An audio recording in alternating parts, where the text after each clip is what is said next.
Bonjour Jean-Luc. Et alors ce matin, Jean-Luc, vous voilà face à Théo Curin, sportif de haut niveau et animateur.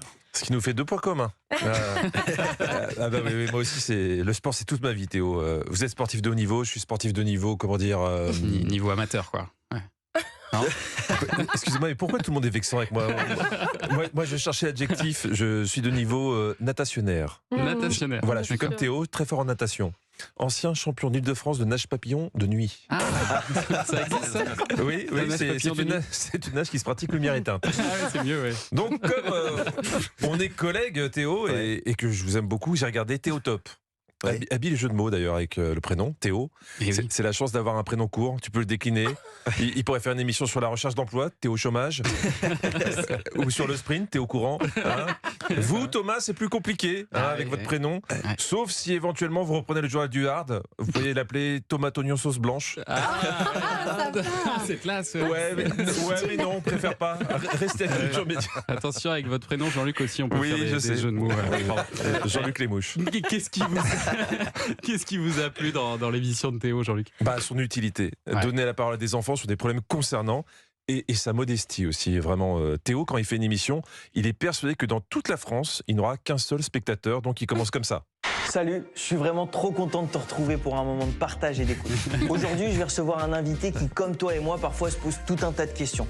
Quand tu c'est penses vrai. que tu n'as qu'un seul spectateur, tu peux avoir que des bonnes surprises. Grâce à votre émission, j'ai appris beaucoup de choses sur la jeunesse. Moi, quand j'étais petit, mon héros, c'était Spider-Man ou Han Solo de Star Wars. Donc je me demandais qui faisait rêver les enfants d'aujourd'hui. Salut, moi c'est Aélie.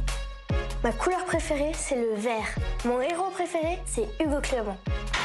Hugo Clément. Je l'avais pas vu arriver celle-là. Une petite fille de 10 ans. Niveau héros, ils sont beaucoup plus dans le concret que ma génération. J'ai regardé les 10 épisodes en ligne. Il y avait son héros, c'était Julien Pichenet. Ah bon? Et le titre de l'épisode, c'était Je suis en dépression. Ah, il est dur. Alors Jean-Luc, j'imagine que ce week-end, vous avez aussi regardé le retour de la Star Academy, évidemment. On peut rien lui cacher à celui-là. Oui, c'était un des gros événements du week-end. Avec évidemment qui sera le champion des années 80 sur France 3, mais ça me jette d'en parler. Donc la Starac, dès le début, ça a envoyé du pâté. Plus de 20 000 jeunes chanteurs amateurs ont envoyé leur candidature pour intégrer la plus prestigieuse des académies. Oui, la Star Academy, c'est juste au-dessus de l'Académie française, au niveau prestige. Pas le même rythme. Non, je pense que c'est à cause de la danse. Hein. Les immortels de l'Académie, l'Académie française, ils sont très intelligents, mais niveau chorégraphie, avec leur déambulateur, on va se le dire, c'est des tocards. Donc la Star Academy. À l'issue de toutes ces semaines de compétition, un seul pourra décrocher la victoire et aura le privilège d'enregistrer son album. Attention, faut pas confondre avec The Voice, où ça dure des semaines et à la fin, t'as le privilège d'enregistrer ton album. Ça n'a rien à voir. Faut pas non plus confondre avec Nouvelle Star, où ça dure des semaines et à la fin, t'as le privilège d'enregistrer ton album. Et pas confondre avec Popstar, où ça dure des semaines et à la fin, t'as le privilège d'enregistrer ton album. Mais dans la Starac, ils sont enfermés, c'est ça la différence. Ah bah quand même, au moins il y a une justice. Mais petite question. Alors, qui ira jusqu'au bout? Qui succédera à... Oui. Qui succédera à qui on a déjà oublié? Ah, je l'ai. Sans tricher, les vieux autour de la table là. Je pense que Théo il doit être au courant. Ouais. Comment s'appelle la dernière gagnante de la Starac? Vous l'avez, Théo? Oui, c'est moi. C'est vous qui avez gagné? Non, je l'ai. Ah, vous l'avez? Moi, je me Et souviens là, plus. vous savez pas? Moi, je crois que je l'ai. Je sais pas, j'ai Mais sa tête, c'est mais- très. Vas-y, dites. Elle s'appelle pas comme moi, c'est pas Anisha Si. qui Vous l'a vous eu. appelez Anisha vous? Bah, presque quoi. Et Julien? aucune idée. Bah, le spécialiste, bravo. On va vérifier.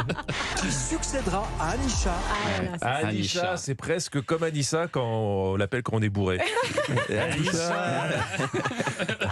Et dès le début de l'émission, on est dans le bain. Les anciens Star Academy ont chanté en chœur sur différents mix de David Guetta. Alors, je dis pas que cette intro était longue, je dis juste qu'au début du mix, ma fille était au lycée et qu'à la fin, elle était mariée avec 2 enfants.